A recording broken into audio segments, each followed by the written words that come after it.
Oke, baik langsung saja ya Bu ya. Di sini kan khususnya di SMP Islam sudah melakukan deep learning ya Bu ya. Ya.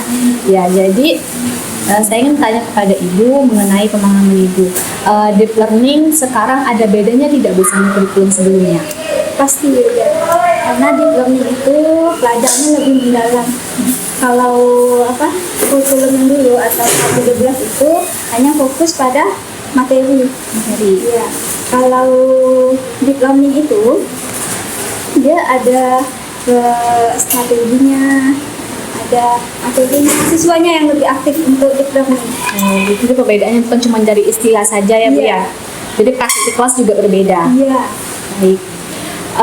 Gimana nih Bu? Misalkan nih Ibu ngasih tugas kepada siswa ataupun PR lah. Gimana cara Ibu membuat siswa itu tidak copy paste dan tidak menjiplak jawaban teman? Cara Ibu sebagai guru itu seperti apa? Penjelaskan dulu. Kita jelaskan dulu maksud dari soal yang kita berikan. Kita kasih contoh.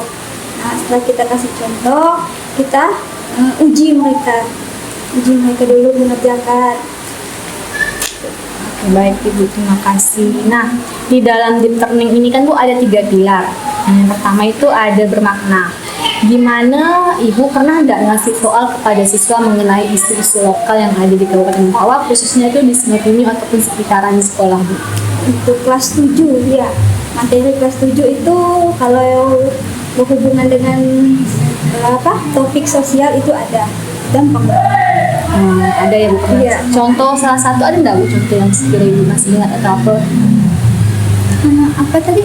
Yang itu mengangkat isu lokal iya. ataupun tugas Isu lokal atau isu lokal. Isu yang pernah terjadi di sini kan. Iya. Nah, kayak misalnya Ibu suruh mereka ngapain tuh?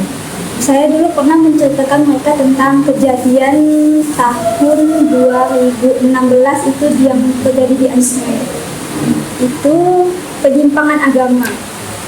Itu pernah saya ceritakan ke mereka. Kayak gitu ya. Oke. Nih, biasa itu juga sering yang mengembirakan. Siswa kadang juga stres nih.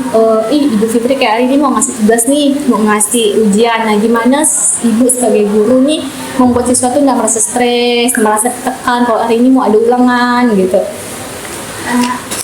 Untuk pertama masuk, saya tidak langsung ngasih mereka kayak hari ini kita akan ulangan. Tidak, saya ngajak mereka main dulu.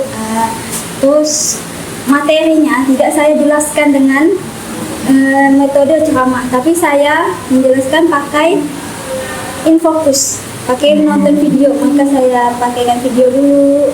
Setelah itu saya tanya sama mereka, ada yang mereka paham atau tidak. Berarti tidak pakai metode ceramah ya Bu ya? Metode Baik. ceramah. Ini kan Bu sudah ditekankan membuat soal TKA nih di tahun ini. Ada nggak sih kesulitan Ibu membuat soal TKA? TKA ini kan ada 3 pilar nih, yang level 1, level 2, level 3. Yang paling sulit tuh katanya tuh level 3 Bu. Ada nggak sih kesulitan Ibu dalam membuat soal-soal dari TKA Bu? Pembuatan soal TKA? Iya. Kalau pembuatan soal TKA, saya pribadi belum ada pembuatan soal TKA karena belum ada instruksi disuruh buat TKA. Saya hanya disuruh menjelaskan atau mengajarkan anak contoh-contoh soal untuk TKA. Seperti itu. Belum dilakukan suruh membuat soal. Nah, jadi katanya kan soal ini kan selalu sulit nih. Siswa tuh mudah nggak Bu beradaptasi dari apa yang sudah contohkan kepada mereka? Yang membuat mereka sulit itu hanya literasinya saja. Kemampuan literasi mereka itu rendah. Itu yang mempersulit mereka memahami soal-soal TKA. Itu kan kata-katanya selalu banyak ambigu ya Bu ya. Oke, baik, terima kasih Bu. Selanjutnya, nah setelah Ibu menerapkan deep learning di kelas, ada nggak perubahan siswa ataupun perubahan dan harapan Ibu kepada siswa? Perubahan pasti ada, karena kita menggunakan metode yang menyenangkan. Dari mereka yang tidak aktif sampai menjadi aktif. kalau menggunakan metode deep learning itu kan kita ajak mereka itu belajar sambil bermain. Belajar sambil bermain itu yang menyenangkan buat mereka. Ada perubahan dari yang anak yang pasif menjadi anak yang aktif. Oke, baik. Terima kasih. Ini Bu, nih pertanyaan yang terakhir. Ada tidak solusi atau gimana untuk keberlanjutan deep learning ini menurut Ibu? Solusi Ibu? Apakah harus tetap berlanjut atau tetap kelanjutan atau berjalan gimana? Ya, kalau kurikulum deep learning ini dilakukan sebaiknya dilanjutkan. Ya, karena menggunakan apa itu metodenya itu sangat menyenangkan. Menyenangkan ya, Bu. Ya, anak-anak lebih aktif, tidak seperti kurikulum sebelumnya yang aktif itu kan gurunya. Gurunya selalu menjelaskan. Tapi kan kalau deep learning ini anak-anaknya juga ikut. Gurunya menjelaskan sedikit, terus yang bergerak itu anak-anaknya. Ya. Oke, berarti Kalau menurut saya itu bagusnya dilanjutkan. dilanjutkan. Ya. Baik, terima kasih banyak Ibu. Ya.